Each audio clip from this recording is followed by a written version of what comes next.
कधीकधी आयुष्यात अशी व्यक्ती भेटते जिला आपण आपलं संपूर्ण जग समजतो. पण एक दिवस तीच व्यक्ती आपलं जग उद्ध्वस्त करून निघून जाते. मी तिला खूप प्रेम दिलं, इतकं की स्वतःलाच विसरलो. पण तिने मला काय दिलं? फक्त आठवणी आणि न भरून येणाऱ्या जखमा. ती म्हणायची, तुझ्याशिवाय मी जगू शकत नाही. आज ती कोणाच्या तरी सोबत हसत जगताना दिसते आणि मी अजूनही तिच्या आठवणींमध्ये हळूहळू तुटत आहे. विश्वास ठेवला होता तिच्यावर, डोळे बंद करून. पण कळलंच नाही की ज्याला देव मानलं तोच माझा सर्वात मोठा धोका ठरेल.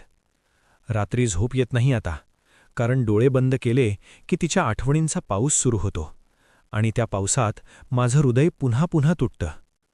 लोक म्हणतात, वेळ गेल्यावर सगळं ठीक होतं. पण काही जखमा अशा असतात ज्या वेळेसोबत भरत नाहीत, त्या फक्त मनाच्या आत खोलवर घर करून बसतात. ती गेल्यानंतर समजलं, प्रेम म्हणजे फक्त आनंद नसतो. कधीकधी प्रेम म्हणजे सर्वात मोठं दुःखही असतं. आजही मी तिच्यासाठी वाईट काहीच मागत नाही, कारण प्रेम खोटं नव्हतं माझं.